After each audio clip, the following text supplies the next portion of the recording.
Welcome to the Meeple Syrup Show, where designers and people in the industry discuss board games and board game design. We're on episode 23. We're just sitting around the table, chit-chatting board games, and we're here with Senfeng Lim, myself, and a special first-time co-host, Suzanne. I'm going to pass it right to you. Suzanne, why don't you say hi to everyone and tell us what games you've been playing? Hi, everyone. I thank you for letting me beg, borrow, and steal my way back on. Oh, we're just glad to have you back. I mean, we just couldn't get enough from last week, so we called you in last minute, and you came to the rescue. Oh, well, thank you. Let's see. What have I been playing? I've been playing so many awesome games. I'm playing some D&D 5th edition. Nice. We saw that on Facebook. And I don't know if you guys have played. This is my first time role-playing. And It's amazing. I've never played an RPG before. And I found 5th edition to be so easy to jump into. I'm a human cleric with a charlatan background. You are. So I think I'm the worst cleric ever. But that's an awesome character to play, I think. It's pretty fun. And that's amazing. We had our first encounter with a dragon in this week's session. So we drove it off by, scaring it with enough damage that it thought we were a threat, but it almost killed us, and that was very exciting. So I love that, and man, if people have been holding back from playing RPGs or trying D&D, 5th Ed is where it's at. I love it. Yeah, 5th edition is awesome. We're playing a lot of it now too. Used to be a hardcore role-playing guy way back in the day, and then got out of it just because of the lack of time, and now that my kids are old enough to play, then now we're starting to really look into it as something interesting. We started with Adventure Maximus, which is a children's-based thing, and now 5th edition. Cool. Yeah. Well, what else have you been playing, son? Well, I got this little gem in the mail. So I love coming home and seeing mail come for me. This is one by a good friend of the show, Scott Almays. Arbor. I love that game. Games. Again, I have a slight bias towards them as they gave Jay and I our first foot in the door in the business, so that's good. And then this also came in the mail. I haven't even opened it. I got a box of... It's all right. It's okay. It's okay. It is one of my all-time favorite party games. And I would love to thank Tom Vassal, who did a great review of But Wait, There's More by Jay and myself on his last Dice Tower, and he loved it, and we love it, and we love that he loved it, so that was good. So I'll be playing that a ton. Rado gave you a great review. Oh yeah, Rado for Acrotiri. So that's but this is new. Yeah. My new baby. But I'm just saying, you're on fire with the reviews lately. It's like the week, Bamboozle Brother Review Week. And then for non-Sen game, then I actually just picked this up today. Sheriffs of Nottingham. I know. I'm late to the game. I played it many times, but I didn't own it actually. And because we don't have a copy in the cafe, I bought this, and I'll leave it there for a little while until Bricker and I get our acting gear and get a copy for the cafe. What about you, Daryl? What have you been playing? Yes, I actually have been doing more prototype nights. Basically, from now till April, this is like intense playtesting mode time. But I have also been giving a few prototypes from friends. So, for instance, I had Vault Wars at the table recently by Jonathan Gilmour and Ben Harkins. And I actually got in trouble on Twitter, or I feel like I got John Gilmour in trouble, because I basically beat him up at Unpub and told him he had to give me one of his 2 copies that were like semi-done, like they're not done, they're still tweaking the cards. And I took a photo, and he has lots of playtesters, and they were all like, whoa, what's this? Cards are done, like, why didn't we get that? And so I apologize on the air for robbing that, and it was my fault. Blame me. Don't blame Jonathan Gilmour. I blame you entirely. I said it was actually Unpub After Hours, and I wooed him. So I've been playing Vault Wars, been playing a bunch of different prototypes on my own. But yeah, it's been good gaming time here in Canada. With lots of snow means lots of gaming time. And then there's another exciting thing which Sen is putting up. We got accepted for our Kickstarter. So we're actually going to launch on air right now. We don't know if this is going to work, but if you're interested in any way helping spread the word or supporting, whatever way you can, we are going to try to launch it right now. I did this on, if anyone watched our other video and just heard me clicking something, I have a little square punch that every time we hit a button, I punch my square punch. So here we go. Okay, I need a drum roll. Suze, can you give us a drum roll? I'll do the button. 3, 2, 1. I clicked it. Oh, hey, ready to launch. Oh. Okay, confirm all this stuff. What am I confirming? Scroll down. Yeah, I'm sure it's all good. Looks good. Looks awesome. Now what? Oh, I have read these important things. Launch Yeah, the project. Okay, ready? Ready? Let's do it again. Another drum roll. 2, 1. I didn't even see you click this time. There it goes. Oh, yeah. Look, it's drum rolling. All right. Okay, so tell people about this. Yes. I will spread this on the social medias. And if on social media you have comments, questions for our guests, please send them our way. On that note, why don't I invite our guests to the show? You may be curious. We have the one, the only W. Eric Martin from BGG News, and our special surprise guest, which leaked about an hour ago, the one, the only Aldi. So it's BGG all over the place. Yeah, all up in our business. Hello, everybody. Hello, Eric. So I have no idea why I have a red wall. This is incredible. There's literally a brick wall. I don't know. All right, hold on. I'm sorry. I screwed it up. I was trying to give you guys the applause. Nice. Yay! For your Kickstarter. That's awesome. Thanks. Thank you so much. Oh my gosh. What is this crap? There we go. I got to start us off actually on another celebratory news, and that is that BoardGameGeek just mentioned, although I hear rumors that this actually happened earlier, but you didn't announce it yet, but that there's 1 million users for BoardGameGeek. Yep. Congrats to you. Yay! Thank you. And why don't you tell us why maybe we're just finding out and that it actually happened a few days ago? I had jury duty last week. Ah. Which really kind of threw my life off for several days. I don't know if you guys ever had jury duty, but the judge kind of expects you to be there at a certain time and a certain schedule. I was like, so I kind of knew it was going to happen around that day, and just from projecting out the numbers of registrations, and jury duty happened, and I got sucked into this dramatic case and forgot all my work that I needed to do. So it's a little after the fact, but we passed 1 million users. We're actually at 1,008,000. So yeah, it's been 15 years, and I was doing a little stats. In 2014, we registered 200,000 users. Wow. So 1/5 of the user total has come in the past year, which is that's incredible. Kind of crazy, actually. I'm actually kind of mind boggled at how the numbers have changed over the years. But I'm glad people are finding BoardGameGeek and signing up, and hopefully they stick around and get into the hobby and do all the fun stuff that BoardGameGeek can do. That is a great sign for the hobby. Yeah, it's exciting times. So yeah. Great. Well, if you don't mind jumping in, I have a question for Eric, because I've been following you on Twitter the last few days and just eating up all of your New York Toy Fair news and pictures. So can you tell us a little bit about the experience of going to the Toy Fair and some of the highlights from it? Sure. So I've actually been to 2 toy fairs in the past few weeks. I went to the one in Nuremberg, Germany, which is Spielwarenmesse, and New York Toy Fair in the Javits Center. And it's interesting because they're both very mainstream focused. I mean, these are events that manufacturers hold so that retailers and distributors visit them.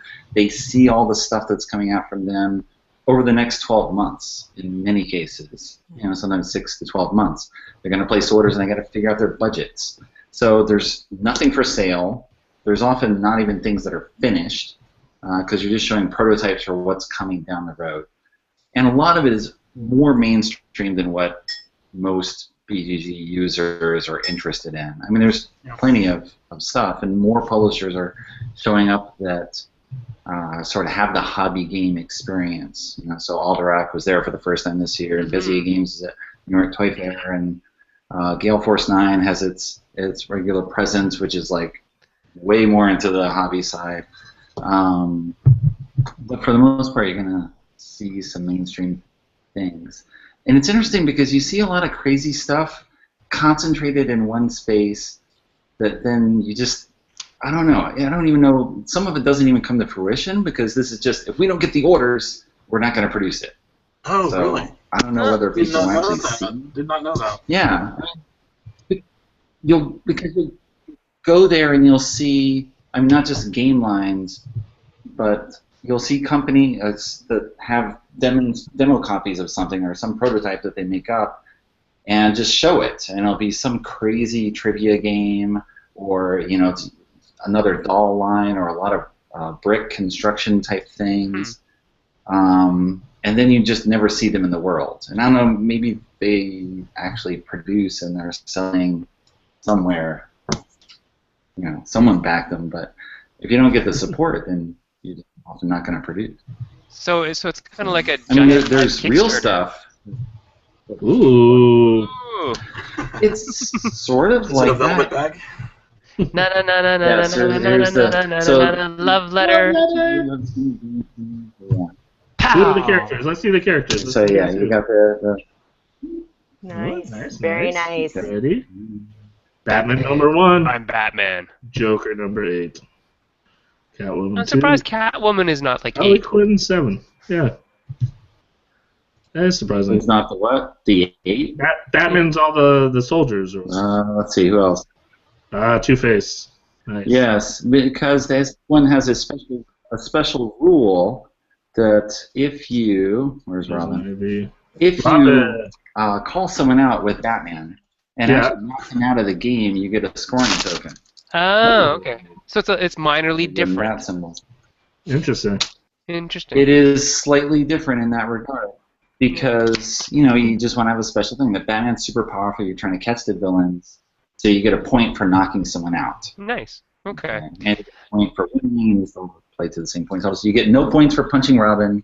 Oh, really? Yeah, Oops. don't punch Robin. You don't lose the point, right? But, Are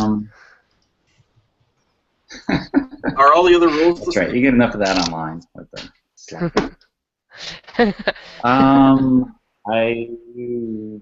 they might be. I didn't actually read it. Oh, okay. I was just wondering if all the roles were the same. Hey, Yeah, Eric, they one told of me the at things- BGG Con, and they said pretty much the only One of the things I saw on only your different feed rule was is the punching a paper people. folding You game. get points. Oh, sorry. I think there's a little bit of lag. One of the things I saw was a Hey, what? paper folding game on your Twitter feed. A paper folding Yes, puzzle. it's actually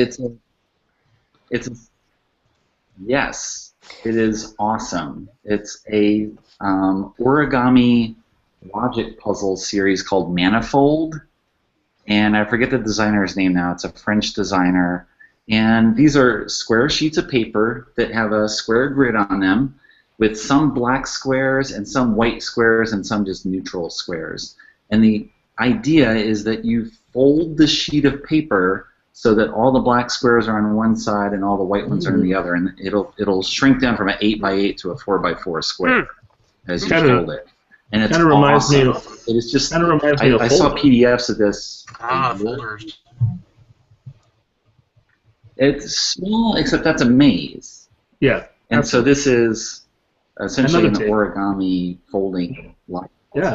Cool. Yeah. So I like it's me some reminiscent origami. of Folder, and it's a very cool idea. Cool.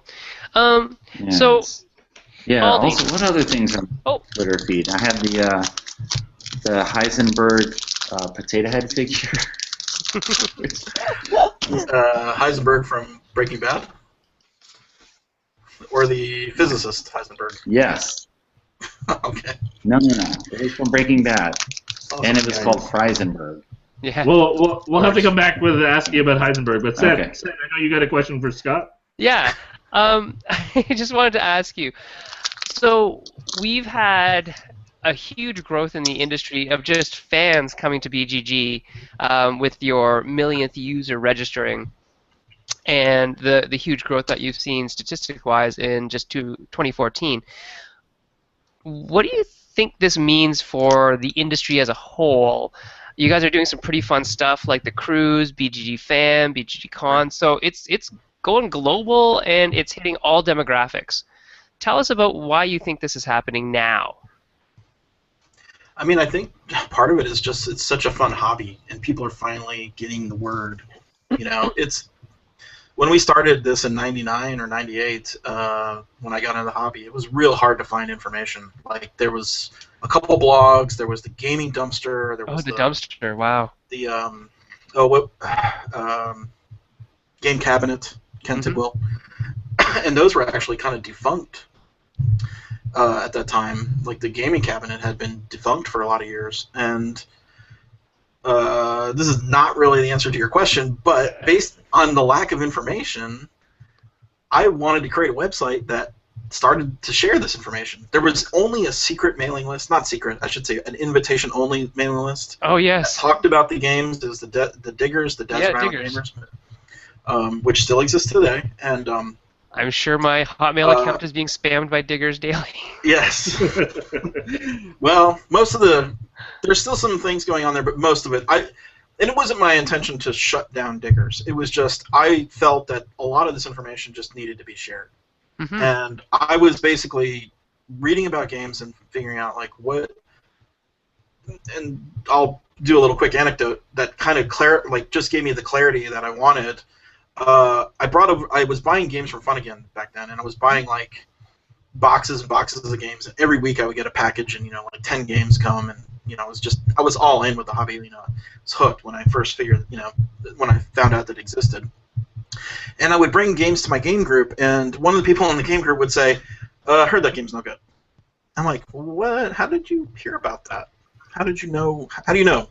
He goes, "Oh, I read it on this mailing list." I'm like, "Oh, okay."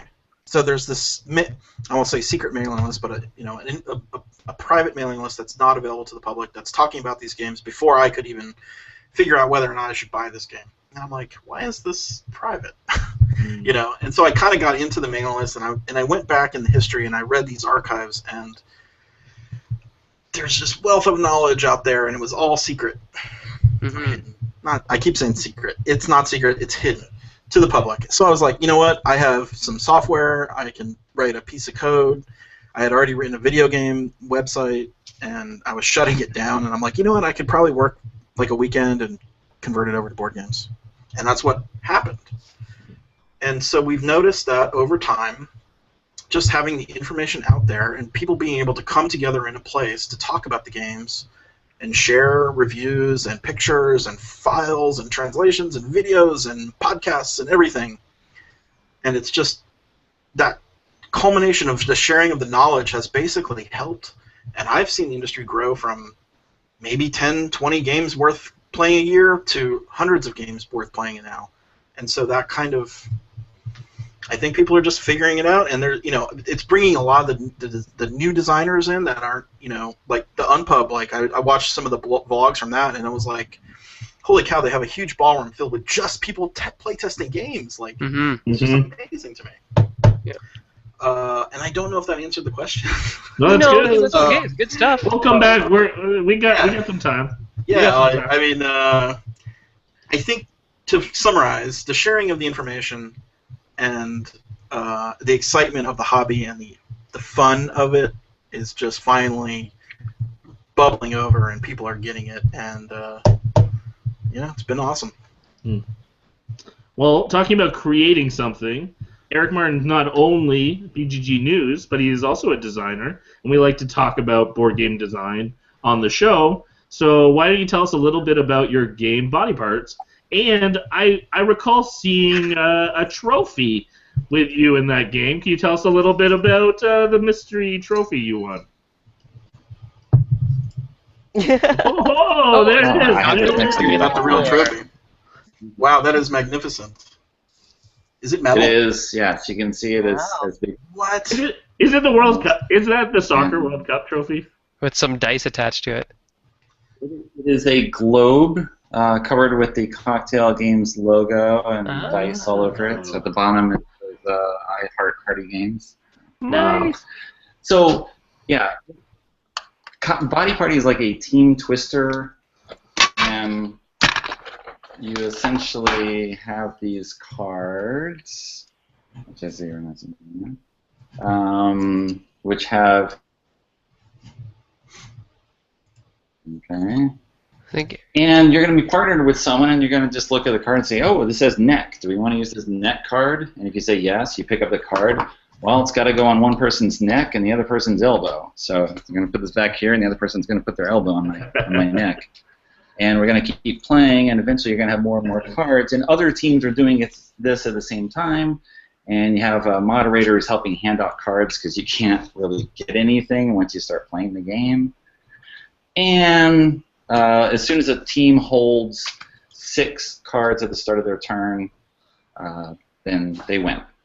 And that's it. So it's a team twister game. It takes about 10 minutes. You explain it. You look like a fool. And that's like the cocktail game. I mean, it's just it's perfect for sort of what they do, and you demonstrate it, and you get it in a second. Mm-hmm. And so Cocktail Games has their own reward system. Like Matthew does this great thing where he like holds a party, and it's invite only, and it has a couple hundred people come, and he gives out awards with his gold, silver, bronze, and the jury prize. I use the jury for everything, so it's That's awesome. Fun. And he gives out awards. He makes an event out of it. And it's sort of silly, but at the same time, I don't know, it's kind of neat. So yeah, he's surprised me at the show with this. I didn't know it was coming. And I was in the blue-orange booth, and he's just like walking up while I'm doing something. Hey, take a picture. Nice. That's awesome, man. Congrats. Thanks. Unfortunately, now you can never be on the Spiel des Jahres jury. Oh well. It's over. It's all over. Well, I was already playtesting games, so yeah. Editing rules. Well, you were so learning German anyway, and I don't learn German. So I thought maybe you had a chance to get on the jury.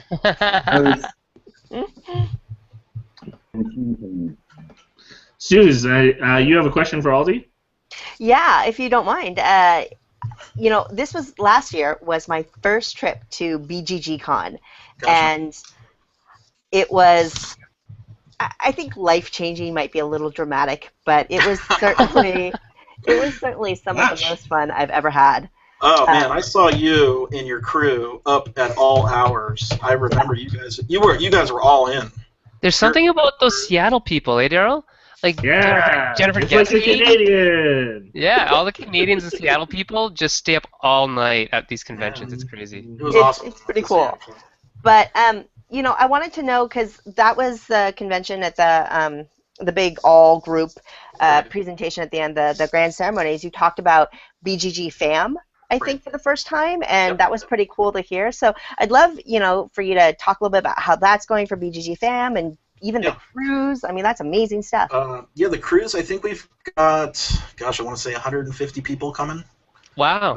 And Jeff actually went down to the port. If I had thought about it, I could have got the video of the walkthrough of the ballroom. But it's amazing. I was just blown away. Like, I'm thinking, oh, it's a cruise ship. It's going to be kind of a small, stuffy little ballroom. But it's a big ballroom. I mean, like, it's 8,000 square feet. Wow. And that's pretty awesome for a cruise ship. So we've got 150 people. We're letting everybody pick 2 games from the library, and then I think I've got in my pocket like 10 picks for my family that's coming. My wife and parents don't play games much, so I'll try to figure out the best 10 more games there. It's like picks. People could be trading. People can there's a whole game right there. Yeah, no, it's actually interesting to see what's coming in. It's actually way heavier games than I thought would be. Actually, like some Arkwright. Like Arkwright is like this 4 or 5 hour game. Well, they got nowhere else to go. Someone wanted Roads and Boats. Yeah. Oh. I was just like, oh man, there's gonna be some hardcore gaming going on. Yeah. Some Splatterspiel going on. Yeah, Splatter. So we're bringing down the, it's a small it'll be about 300 games total. And then we'll bring a box of smaller games, just the standards like small box games and stuff. And so yeah, I'm excited. The cruise is at the end of next month, and we're going. I think it's 3 ports a call. I'm excited. I'm curious to see how it'll go. It's 150 people, so obviously a lot smaller than BGGCon, which is almost 3,000. So it'll be real intimate, and it'll be interesting to meet everybody and kind of since it's not really like a huge convention run and thing, I can actually game and talk with people and kind of, discuss, get a little more close to the attendees than I normally do at BGGCon because I'm so busy with that thing. Mm-hmm. Oh yeah, you were running around like a madman when I saw you. And here's the thing, I don't really need to. Like the guys, Jeff and his wife and John and Lainey, they run it phenomenally. I'm just there to maybe pick up a couple things that needs to be done, but I certainly don't need to do it as much as I want to be part of the conventions, like it's my party, right? So anyway, so I'm looking forward to the cruise. It's gonna be a little more laid back. BGG Fam in Memorial Day weekend in the same hotel, and I believe we have all the space on the bottom floor, but not the first floor, which was where the special events were. And that's going strong. We still need more people, so if you're thinking about it, please sign up. It'll help us plan the event out and figure out how many things to set aside for events and whatnot. But basically it's a BGG con where we've just lifted the age restriction. Awesome. So it's not what I would call a kiddie con, but it's a lot of people have said, I would love to bring my 10-year-old. Mm-hmm. And we do have a rule at BGG con. It's I think 13. Or 12 up. 12 and up. Yep. So 10, 9, 8. Those kids are now welcome. So it's very much going to be like BGGCon. We're going to bring the full library. We're going to do all the events we can do. I think there's going to be a poker. There's going to be Tichu, all that fun stuff. Cool. It's going to be 180 days difference. Yeah. Yeah, so I'm excited. It's going to be a busy year. I'm actually looking at my schedule, and it's like, I'm going on a cruise next month. I better get my act together. Just a quick question, quick follow-up there, Aldi. For us Canadians, when is Memorial Day weekend? Sorry. I will give you the exact dates. Wait, I totally was like, well, most of our viewers are American, so... It's May 22nd to the 25th, so it's a little shorter of a time. It's going to open Friday morning. If you've come to BGGCon before, Thursday night will be pretty much full open gaming. The library won't be open, but you can play in the facilities. That's easily accomplished. And then it goes to Monday, and it closes late on Monday the 25th. Excellent. I think that might be something that I plan on next year. I'll just plan my classes around that. You have younger kids too, right? Yeah. And they love games. They're with me at the cafe all the time. And the problem with BGG, game teachers. Yeah, the problem with BGGCon is it's right in the middle of my teaching semester. So, whereas this one would fall right at the end of one of my semesters, so that'd be very cool. Perfect. Now it's going to be a smaller event. It's not going to be, we're just starting it, so people are still. It's going to be a little bit on a smaller scale, but we're excited. And it could be very intimate as well, like where everybody. Which is cool. Yeah. That's awesome. All right, moving on. Oh, before we go, I just need to give some amazing shout-outs. Evan Derrick, you rock. As you know, you rock. You know we love you, Evan. JP DeCoste from out in Halifax. Opera Man, you are wonderful.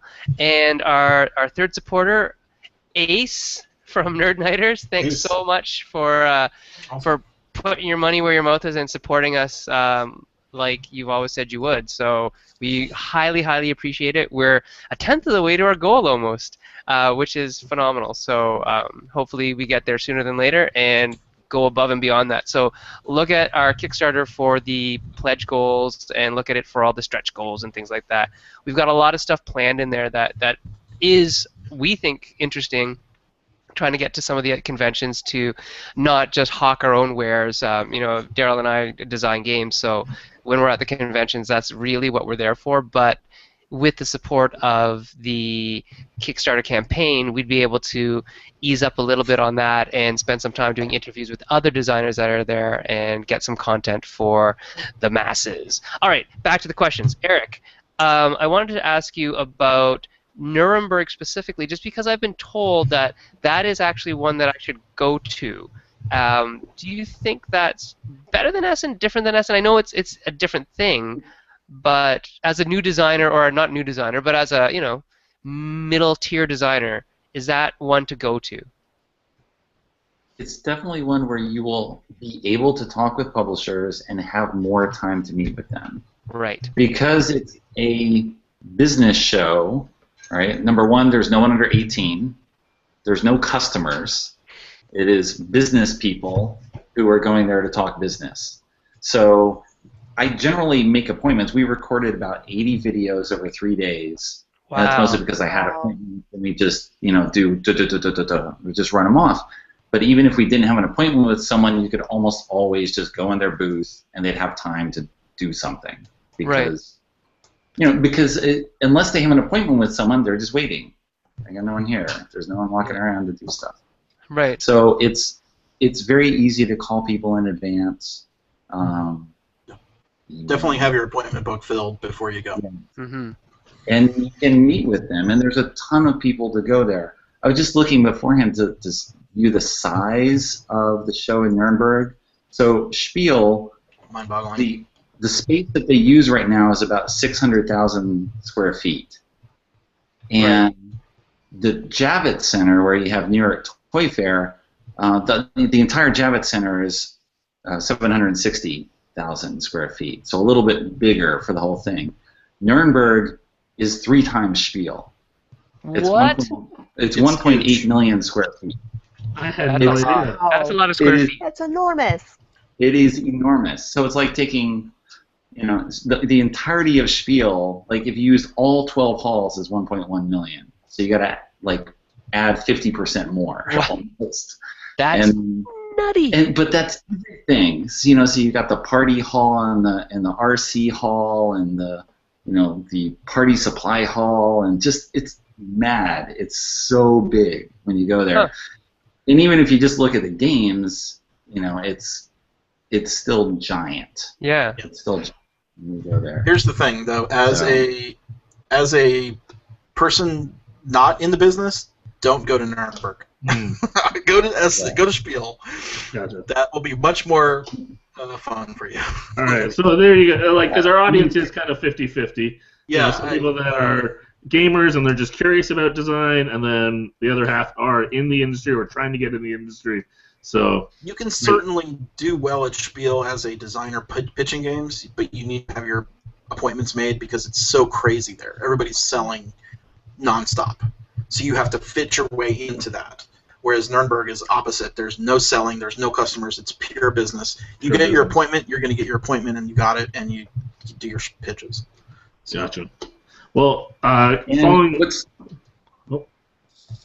Sorry. I was just going to say it's good as well with Nuremberg because, like Spiel, you're going to have there's companies from Poland and from the Netherlands and France and everyone. There's Russian buyers walking around, and there's all sorts of things that you will, people you never expected, and you'll have access to all of them because this is essentially for all of Europe. Mm-hmm. For having this toy here. So. Absolutely. Well, one of the things we love on our show is that we have fantastic viewers, and we ask them if they ever have questions during the show, send them our way, and we'll try to incorporate them in either the live show or the after show. And one of our regular viewers that we love the questions he asks, he always gets good conversation going on our YouTube channel, is Bill Corey, and he asked a question specifically for Aldi, and he's wondering. Aldi, you mentioned before how there's so many good games being published each year now. Are we in the bubble that the market can't sustain? Do you think the sign is, we've hit the bubble, or is this just a sign of continued forward momentum?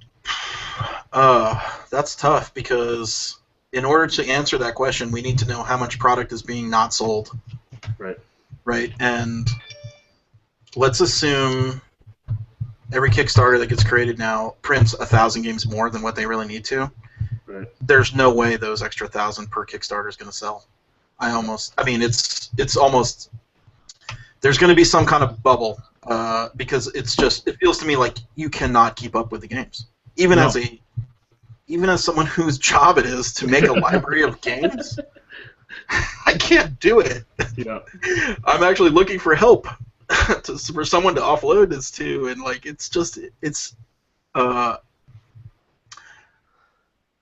I just don't feel like it's a normal thing. It feels a little over. Maybe not completely in the pure bubble thing where the money is just it's all gonna tumble down, but it feels like it's getting close. I mean, I hope not.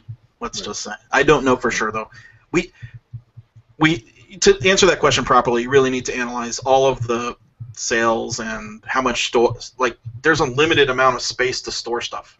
Like, distributors only have X warehouse space to sit your games there, and are you going to pay the money to store those games in there that don't get sold? That's just a recipe for disaster. Now, if it's an equilibrium, meaning every game made is bought, then we're good. And I'm going to turn over to Eric, actually. He might actually have some insight on this. Go ahead, Eric. Well, I don't know if it's exactly insight, but it's definitely something where publishers are aware of the situation and they try to prepare themselves as best they can. I mean, so again, talking with Cocktail Games about this, he's like, yes, the French market is flooded. There's lots of things here, and I, of course, contribute as well because he publishes 10 to 15 games a year. So he's just cutting down the quantity of what he publishes. And then people complain about, for example, ZN games running short of everything all the time. That's because they don't want to get stuck with quantity. Absolutely. They don't want to get stuck with over-inventory. Your cash flow can go out the window in a heartbeat in this industry. Right. If you're gonna err, with 1,000 copies too many or 1,000 copies short, you're gonna err for 1,000 short, and just be like, fine. If the demand really seems like it's there, we'll do more. But fine, we're happy just selling out, and we'll be done with it. And of course, that frustrates people because they want their copies. True. And it's sort of a long-term thing where you have to, have that drive to be like, I'm going to pre-order this. I'm going to pre-order from the store, get my money in ahead of time, and like push those pre-orders through the system to ensure that the orders actually get to the companies. If the companies are asking for pre-orders in enough time to actually produce enough, but. Without that, I have one more thing. I just watched this documentary on the Atari bubble. Yeah, the I watched Atari that video game recently systems. too. Yeah, If it's on we Netflix. It was awesome. It's really awesome. Everybody go check Really it out. good. I forget the name of it. Do you remember the name, Daryl? No, I don't. I gotta look that up. I just great. watched it a week ago. It was a really good documentary. One of the best I think I've seen in a long time. If we start seeing games for $1.99 in the front of the store, where people aren't getting to the back of this was the problem with the Atari. You would go to the store to buy the game, you see this bargain bin of $1.99 or $1 games, right? Yep. No one ever went to the back to buy the $50 games. Right. Yep. That is the danger sign. We can learn from that. If we start seeing it, that's the signal. But so far I haven't seen that yet. Interesting. Right? Maybe a few bargain things, but not necessarily the same level as what it was back for the Atari days. Anyway, that's it. Well, I have a quick question for Eric, but first, I think that there was another Kickstarter supporter that we wanted to thank, and J.R. Honeycutt, who a lot of us know, sounds like he backed Meeple Syrup on Kickstarter, so thank you, J.R., you're awesome, we really appreciate it. And Eric, you've kind of become my travel guide to the gaming world, because you go to all the conventions, these big events, and you do such a great job, and you and your team do such a great job reporting back to us so that we get a peek. One thing, have you gone to any of the Japanese-based conventions or trade shows? Because one of the things I'm really interested in are some of the great games coming out of Japan that don't seem to get a lot of distribution in the States or in the Western area, and you just talked about Nuremberg being Europe focused, etc. So what about like the Asian market and the games coming out of Asia? I, as a fellow Asian, would also like to know. I'd like to know too, That's and I'm not Asian. That's right. And I've only heard of Japan. I don't know. Maybe this question should be addressed to Ollie if Ollie wants to pay for me to go to Japan to do I was actually thinking about it the other day. Yeah. There we go. I mean, Right there. Make it happen. we're getting really interesting stuff coming out of Japan. I bet. I would love to see more coverage on it, and obviously I would love to see more availability. Yeah, because I think Aldi and I both do this where we have sources where we will buy games from Japan. Yeah. Yep.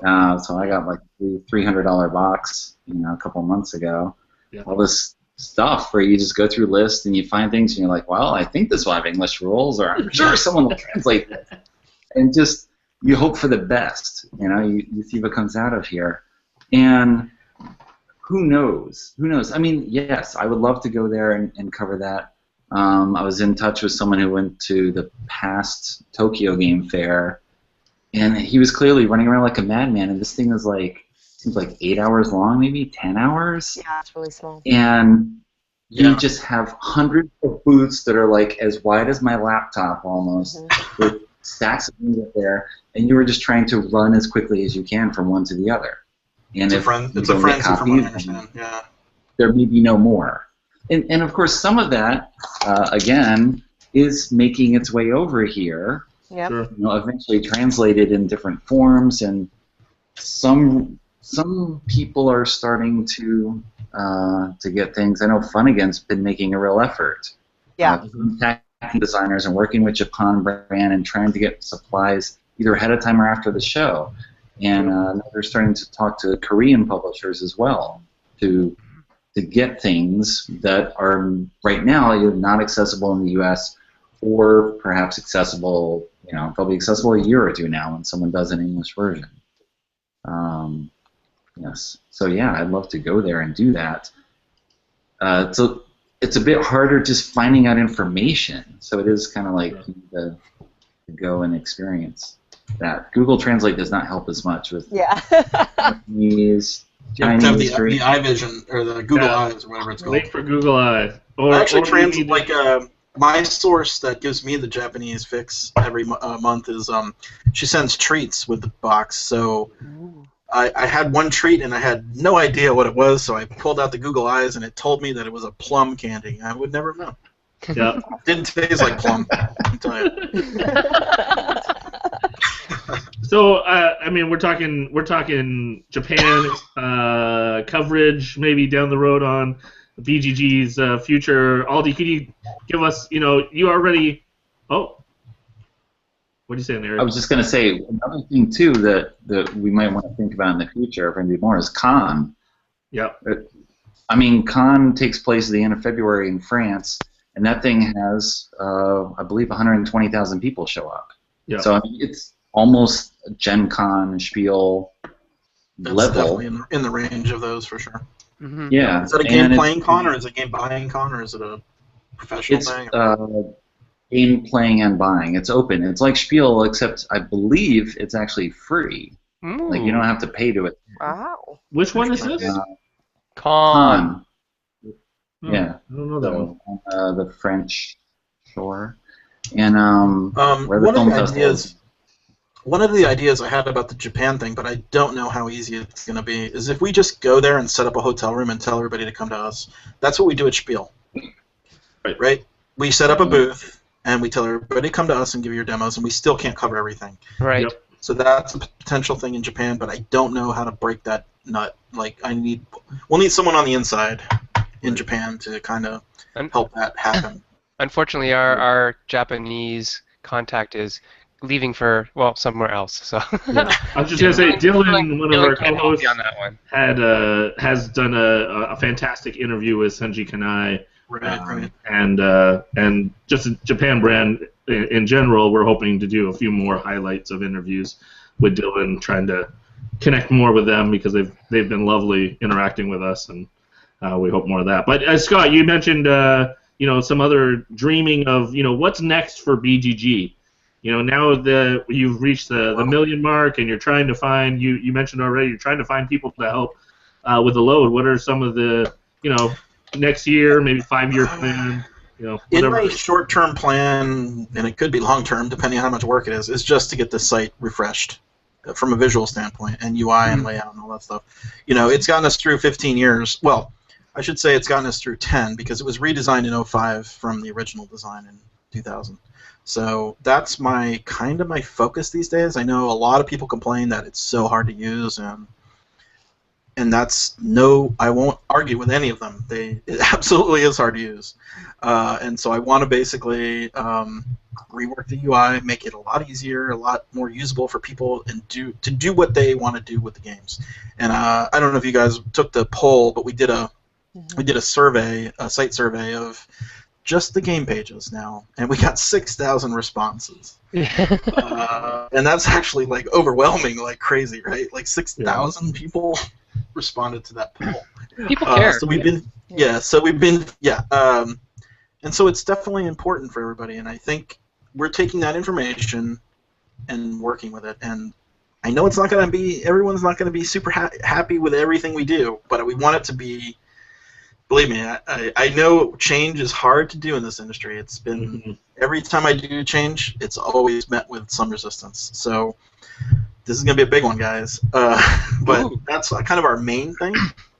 Obviously, we have the conventions, and we're going. So correct me if I'm wrong, Eric. We go to Nuremberg, which is Spiel Warenmesse, and we go to Toy Fair. We go to we don't go to Origins. We go to Gen Con. We go to Spiel, and what am I missing? It's PAX. Which PAX? Right. And BGG Con to cover press. PAX like as a press, yes, that's a big amount of work. Like Eric has basically got 100 more videos to post from Spiel or from Nuremberg. Mm-hmm. And I still have Get to work, buddy. Get to work. It's a lot of content. Yeah. I had a side trip to New York in there, and I still have stuff from New York to post. I haven't even posted about the Gale Force 9. It's an overwhelming amount of information. I mean, we're trying to do the best we can. Obviously, with the way the finances of the website is, it's growing. We want to do more stuff, and if the finances may work out that we can, we will. So. Hey, Aldi, if I can interrupt you real quickly. You know, I do this little segment on mobile on board game. I love that segment. It's my favorite awesome segment. It's my favorite segment on the show. Well, you just made my week. Thank you. But that wasn't the point of bringing that up. The point was having a segue into the fact that I have a heightened interest in mobile apps and mobile access. So when you're talking about refreshing the site, I'm super interested to know if improved mobile access and functionality and or a mobile app might be part of that plan. No question. We're trying to get away from the app part just because we just don't have the expertise in-house. We want the website to work on mobile, on desktop, on iPad, all that stuff, right? So that is part of the goal, and I've actually been looking at some designs from a designer this week, and it's exciting. I'm like, wow, that could make it like 100% better. I wish I could have it implemented already. So yeah, and I should say it's more going to be a focus on interacting with the website instead of, it's going to be a lookup tool, but it also is going to be a place to record your plays, do your collection, do your wish lists, do your all that stuff. That's like really hard to do on mobile right now because you're pinching, zooming, and there's no scaling, and it's just horrific. Right. But that is definitely in our top priority for mobile, because mobile is like I haven't done the stats from 2014, but it was huge in 2013. The increase in mobile users. So I feel sorry for them because BoardGameGeek is terrible on phones.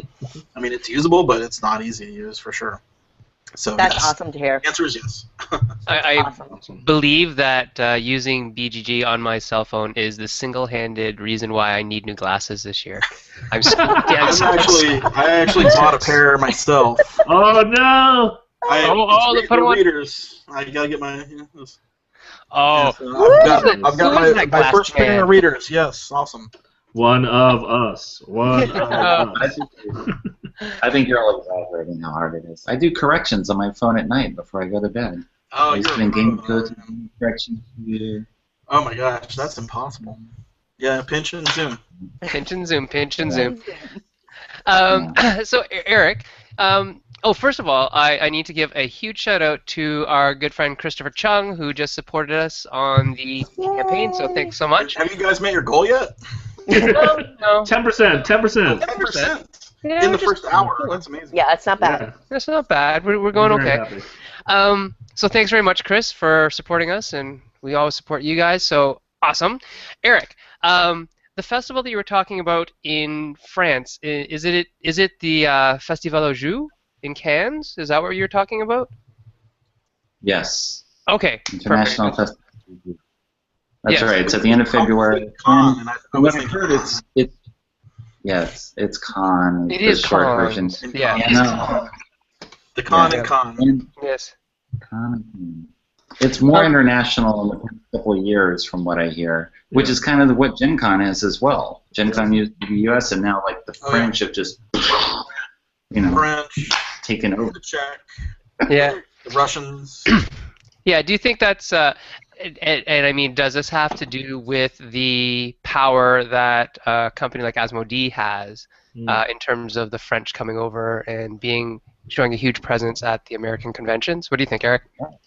Yeah, I mean, they are coordinating that. I mean, so at Nuremberg, we had a sort of preview show by Asmodee. It hosted this event, and they came by and they showed a lot of things that are coming out over the next 6 to 12 months, and some we could talk about and some we couldn't. But almost everything was like, it's going to premiere at Gen Con, premiere at Gen Con, premiere at Gen Con, just because they know, like, that extends this new window that they have now. They debut at Gen Con. It's out for a little bit in the U.S. It debuts at Spiel. So it's got this 2-month introductory window as opposed to, it used to be like, you go for Spiel, and that was it. If you miss Spiel, then you have just thrown away all your money. If you miss Gen Con, at least you can still get Spiel. So it's kind of like, shifting this up. Yeah, and I think it gives them a definitely. nice into the the biggest market in the world, really, the American market. So that's really, really powerful. Suze, do you have a question for Aldi? Yeah, I was wondering, because a lot of board game designers or aspiring board game designers watch Meeple Syrup. Do you have any advice or do you see any common mistakes that you can share with them about how to get their game listed on BGG? Good question. I know this is hard, actually. And it's gotten harder over the years. Eric wrote up a really great post in the blog. We'll probably have to post the link. We'll have to find the link and post it. Yeah, and actually, it should be part we'll of the UI. Yeah, it's super comprehensive. Correct me if I'm wrong, Eric. You spent hours and hours writing it up and trying to cover every little detail of listing the game. And here's my pet peeve. You're the creator of the game, right? It's your game. It's your baby. Give us a great description of the game, not the marketing speak. So that's my #1 piece of advice to designers adding games on BoardGameGeek, because that description, even though it is editable by anyone, typically they do not get updated. In fact, we've got a whole family on the website dedicated to games that need better descriptions. Yes. Right? So you read the description and you're like, this is a fantastic game of adventuring through the Pacific Islands, and that's not going to help. That's not good enough. You know what I mean? So descriptions are my pet peeve. Oh, mine too. As a designer, I've had to go back through a lot of my own games that the publishers have listed and fix them. Yeah. Because they're just marketing speak. The more information, the better. It's a wiki. You can edit it, and a lot of people will be thankful for that. So. Mm-hmm. Yeah, as a consumer, I support that. I am not a designer, but as I'm looking through these games, as our hobby is growing, I can support that 100%. More info. I have one other pet peeve, and it's not really a huge deal, but it is something that I've been noticing a lot of. Please upload a 2-dimensional picture of your box cover as well. Not the isometric 3-dimensional box cover. Like, everybody's using the same software to generate their box covers. Kind of thing. Right. So it looks better in 2D. Yep. On the website. So, as a representative image, you can certainly have the box picture in there, but we need the 2-dimensional picture as well. Excellent. Good points. Good tips. Yeah. So I just sent that, actually, the link Eric sent me. So I tweeted that out on Meeple Syrup. Look that up on Twitter, and please read and learn and get your games into the ultimate database of all games. So, we need to know about your game, and that is one of the best ways that we can discover it. I know for me, it was a really exciting moment to finally get my first game that was Listed. listed where I was a designer. So I know how big a deal that is. I'm going to give one more designer tip. Please subscribe. If you have not investigated the subscription system on BoardGameGeek, learn it, because learn that. you can keep tabs of all your games and get notified when anything happens on them. And you're the first line of defense, really, I think, in this industry. The publishers are getting swamped. I don't know if they're responsible for that role of supporting your game, but if they're not, you're the one that's going to support it and answer questions. Like, you can get an email notified to you when someone asks a question, and that's absolutely it's awesome. So if you've not figured out the subscription system, I know it's obtuse a little bit. You can ask a question on the forum, like how to do it, but mostly just go to the game page, press subscribe. Yeah, it's really simple. Really simple. It's a conversation I was having today with some people that I spend more time pruning my gardens, which is what I call answering questions about the games I have already published, than I do working on some of my current games, because questions pop up invariably about rules and about wordings and about tile placement and is this legal or that legal. And even when there's 2 of us, or sometimes even 3 of us, and sometimes even 4 of us answering these questions, like if it's me, Seth, Michael, and Jay all answering questions about Belfort, it still takes a lot of time, and we have to coordinate. So we say, okay, is this the right answer? Because then it gets taken as the canon, right? I think it's time well spent, because in this future of what we're living in, is the designers are the people that get known for the games. And if you're like that person answering questions and help and support your product, and you're not just throwing something out into the world and being like, done. Right. People are going to look for your games the next game you make. They'll remember, oh, he answered my question, help me out, and I know that if I buy his next game, and if I have a problem with it, I probably can ask those questions as well. It's the access that we like. Talking about not respectable designers, Stephen Glenn is awake and watching the Meeple Syrup Show, which I am shocked that you're still awake, sir. You tell me you can't come on the show because you're never up this late. You have been called out. You need to be on our show in the future. One of my favorite designers. And on that note, I want to ask Eric, are there any designers that you're starting to see bubble up through Nuremberg and the Toy Fair that you think will be kind of some of the designers to watch for the upcoming year? That's always a hard question. I mean, this happens all the time. So we go around Nuremberg, and we run into people all the time because it's all publishers and designers that I talk with a lot and write with, so I know them. Always, hey, what have you seen that looks good? And it's always just like a flat line, because all we're doing is getting descriptions of games. We're not playing them. Usually it's like a 5-minute overview, and then you're like on to the next and on to the next. You can't, and it's hard to imagine actually playing the games. I played 1 game at Nuremberg, and that was it. And I can't talk about that game. So Eric, damn you, Eric. Eric, if it's not, I'm sorry, but if it's not a designer, what about any kind of, because you're seeing so much in one spot, did any kind of trends pop up, either thematically or mechanically? Good one. Yeah. I heard deck building is a trend. Coming to my head. And again, although I haven't really seen very many deck builders these days. Yeah, it's been great. It's hard to point that. I watch every video Eric does, and I watch all the Spiel videos back when I do all the production on Spiel. Eric's been doing the one for Nuremberg. There's just such a diversity these days. I mean, it's hard to pick a trend. I feel that nails down like one thing. That's kind of cool, though. Actually, bluffing games.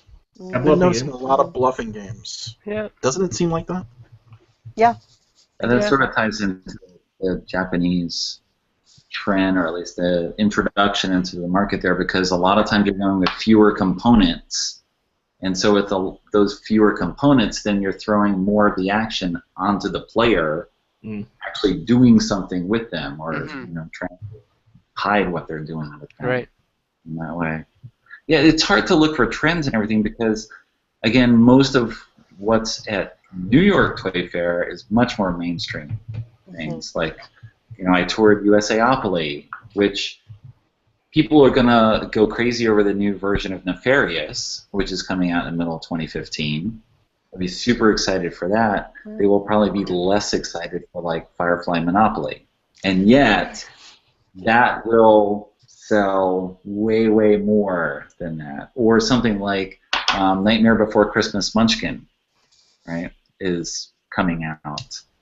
So it's this What weird about thing where Lupin Chewy? Yeah, Lupin Chewy. Lupin Chewy! I'm so excited. 3 players. It's only 3 players though. Really? What the heck? Oh Yeah, no. it's not 4 Lupin players. Chewy. It's 2 to 3 players, and I asked the Hasbro rep had no idea why. She's supposed to get back to me as to why they made it 3-player only. Or Can you connect? This is They should make it. You could connect 2 of them together. Do you guys remember Barn Buzz and Goofy? I have them all. Theoretically. I have all 3 of all the versions, yeah. Barn Buzz and Goofy was 2-player, but you could connect 2 Chewbacca? of them together. Yeah, exactly. Maybe Chewbacca's the trend. We want 4-player Lupin Louie, guys. Come on. Yeah, yeah. Yeah. We'll start a protest. Well, I think we're getting close to the end of the hour, so I'll sneak just one more kind of question to you, Aldi, because you are the BGG god, right? Oh, no, amongst God, the yeah. royalty here. What tips do you have for designers, whether through your experience in the industry, whether it's about BGG or getting to know publishers or whatever? I mean, you know it all. So drop some knowledge. A tip to a designer. Don't rely on negotiation to fill any problems that you have in a game. Like, if you know what I mean? Like, trade. I hate games that put arbitrary trading rules in. Oh, okay. Very Excellent rarely tip. does that work in your favor, because I'm just like, why would I trade with anybody? Because it just gives somebody else an advantage. So Yeah. negotiation and trade, unless the game is just negotiation and trading. Like, People adding always that laugh at in- me when I adding say I that- never trade in Catan. I never trade in Catan. Exactly. Why do people trade in Catan? I don't know. Oh, I always trade in Catan. That's how I win. I do 2-for-1 trades. You give me 2, I'll give you 1 any Yeah. day of the week. It's just something that I've noticed sort of popping up a lot. Like, you get this great game and all this stuff, and then you add, you can trade anything and favors. Becomes a What? crutch. Yeah, like Yeah. I never really enjoyed those games. So I would say don't use negotiation as a crutch to fix something in your game that might not work right. You say, we can negotiate everything. Not my favorite mechanic. Yeah. Good advice. Yes, yes. Small Good tip. tip. I don't know. I don't know if that's All a right. tip or more of my preference. No, I think, well, it's a good tip. Eric has a tip, though, probably, with rules. Yeah, but just wait a second, Eric. Oh, I'm sorry. I just need to give some shout-outs first. Oh, yeah, So, shout-outs to Brandon Kempf. Thanks so much for supporting Bill Corey. You're awesome. And Manny Wong. Woohoo. Love you guys. Thanks so Bunch much more for people. supporting. It's excellent. Okay, Eric, now to you. What is your pro tip for novice designers? Shoot. Yes, well, I think Aldi just mentioned rules here. You got to get rules. How are you going to teach the rules? How are you going to organize the rules? I mean, the guideline for rules that you're going to point to generally is the ones from Czech Games Edition, because they present the material clearly and they have style and they are interesting to read. Mm-hmm. They get across, all the things that you want to get across, at least from my experience reading them. And I don't know. That'd be my starter point. Get your rules done right. That's a good By the one. way, Tip. I edit rules for mine. So. It's the hard. I think it's probably one of the hardest things to do. Like, I've just heard like a lot of designers be like, I gotta write rules. Yeah, it's definitely something that a lot of designers will try to avoid, and it needs to be a skill that's developed. To the last minute. and, Yeah.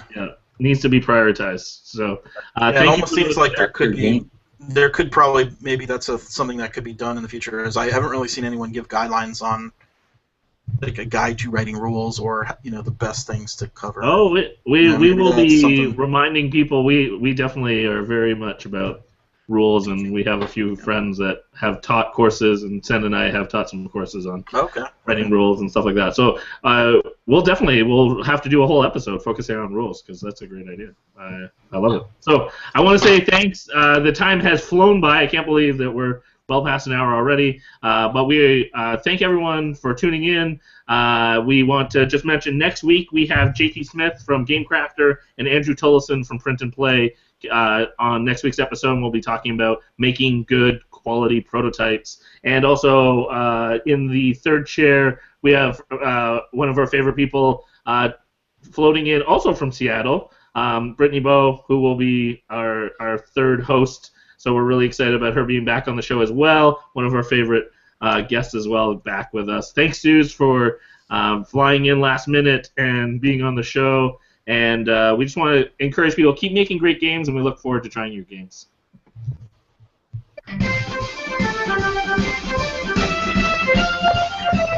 Such a whimsical song.